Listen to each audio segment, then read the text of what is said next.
এবারে মালদা জেলা পরিষদও হাতছাড়া তৃণমূলের। মমতাপন্থী তৃণমূল ছেড়ে কংগ্রেসে যোগ দিতে পারেন 24 জন জেলা পরিষদ সদস্য। বিস্ফোরক দাবি মালদা জেলা কংগ্রেস সভাপতি তথা দক্ষিণ মালদার সাংসদ ঈশা খান চৌধুরী।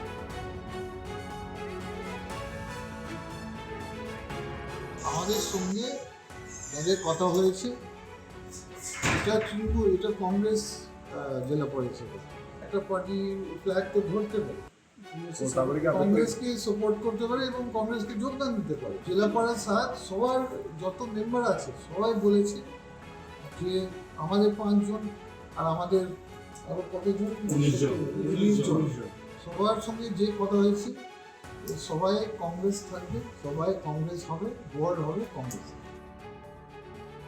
মালদা জেলা পরিষদে আসন 43, যার মধ্যে মাত্র 5টা কংগ্রেসের, 4টি বিজেপির, বাকি সব তৃণমূলের। সভাধিপতি লিপিকা বর্মন ঘোষ এবং সহকারী সভাধিপতি এটিএম রফিকুল হোসেনের বিরুদ্ধে তৃণমূলেরই অনাস্থা থাকে। তাদের হেল্প চেয়েছি, কংগ্রেসের হেল্প চেয়েছিলাম আমরা, ওনারা আমাদেরকে সহযোগিতা করেছেন আমার সাথে, এটাই যায়। এবার আমাদের আলোচনার ভিত্তিতে তো সভাধিপতি গঠন হবে, হ্যাঁ, সেটা আমরা অবশ্যই তৃণমূলের করার চেষ্টা করবো আর কি। এখন কেউ যদি আমাদেরকে বার্গেনিং করে আলাদা কথা, 24 জনের মধ্যে বসে সর্বসম্মতিক্রমে একজন সভাধিপতি হবে, যাতে আমরা বোর্ডটাকে দুর্নীতিমুক্ত বোর্ড, একটা মালদা জেলার যাতে উন্নয়নের স্বার্থে একটা বোর্ড গঠন করতে পারি, সেটাই আমাদের লক্ষ্য। ইতিমধ্যে 2 জনের পদত্যাগ করেছেন। কংগ্রেসের দাবি তাদের 5 জনের সঙ্গে তৃণমূলের 24 জন সদস্য একসাথে হয়েছে। পাল্টা তৃণমূল কংগ্রেসের সিটিং এর অভিযোগ বিজেপি। ওদের তো 5 জনই, সেটা দিয়ে তো জেলা পরিষদ গঠন হবে না। স্বাভাবিকভাবে যারা তৃণমূল আছে, আমরা যেটা বলছিলাম, সেই তৃণমূলীরা হয় কংগ্রেসে যাবে না, ওদের সমর্থন নেবে। সিপিএম যদি থাকে নাই, তাহলেও গঠন করবে। আমরা যেটা প্রথম থেকে বলে আসছি, এখনও বলছি, পরেও বলবো, পশ্চিমবঙ্গে তৃণমূল কংগ্রেস, সিপিএম সব এক। বিজেপি গোটা ভারতবর্ষে যেমন একা লড়াই করে, মালদা তো লড়াই করছে। যদি ওখানকার মেম্বাররা মনে করেন যে তারা পাল্টাবেন নেতা বা পার্টি, তো সে অধিকার আছে, ওদের পাল্টাচ্ছে। যদি এমপিরা পাল্টাতে পারেন, এমএলএরা পাল্টাতে পারেন, জেলা পরিষদের মেম্বাররাও পাল্টাতে পারে। এখন পরিবর্তনের লহর চলছে সব জায়গায়। তো কংগ্রেস জানি না স্টেটমেন্ট দিচ্ছে কি হবে, তো যদি ওখানে ফ্লোরে তারা নিজের প্রমাণ করতে পারেন মেজরিটি, তো যে করবে তার দিকেই যাবে।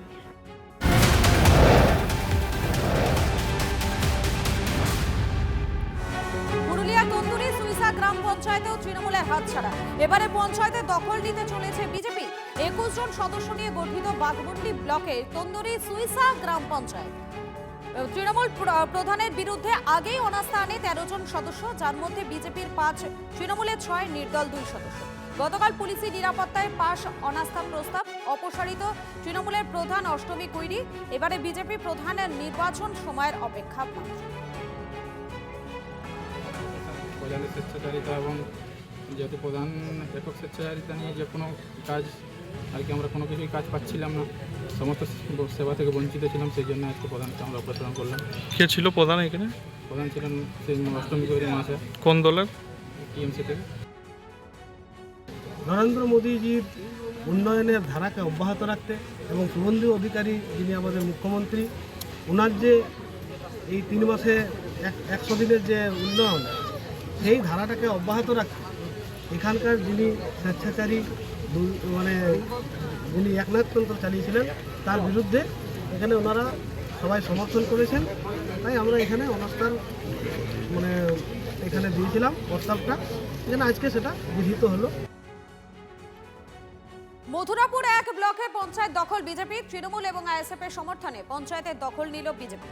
মথুরাপুর 1 ব্লকের লক্ষ্মীনারায়ণপুর দক্ষিণ গ্রাম পঞ্চায়েতে প্রধান নির্বাচিত হলেন বিজেপির সদস্য অমলেন্দু সর্দার।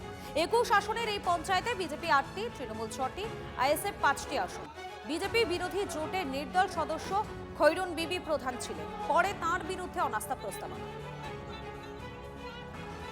গ্রামের উন্নয়ন কাজ করতে চাই, যেমন রাস্তাঘাট, মানুষের রাস্তাঘাট পরিষেবা, জল, লাইট, বিদ্যুতের খুব মাঝে মধ্যে অসুবিধা হয় অনেক জায়গায়। জল, বিশেষ করে আমাদের গ্রাম বাংলায় জল নিকাশির ব্যবস্থা খুব সংকীর্ণ। সেই জল নিকাশির ব্যবস্থাও যাতে সুরাহা হয়, তার জন্য ঝাঁপিয়ে পড়তাম আমাদের সদস্য এবং এই প্রধান হিসেবে সবাইকে নিয়ে। রাস্তাঘাট, লাইট, জল, এই তো উন্নয়ন। দেখুন গত ইলেকশন যেমন টিএমসি জোর করে করেছিল এবং বোর্ডও অনেক জায়গায় জোর করে গঠন করেছিল, তার পুনর্বিন্যাস হচ্ছে।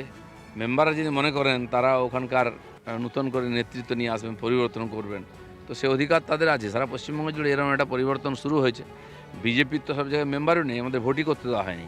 তো যারা আছে তাদেরকেও জোর করে করা হয়েছিল, যাকে নেতা বানানো হয়েছিল তাকেও জোর করে করা হয়েছিল পয়সা লুটার জন্য। আইনও পাল্টেছে, পরিস্থিতিও পাল্টেছে, কিছু পরিবর্তন তো হবেই।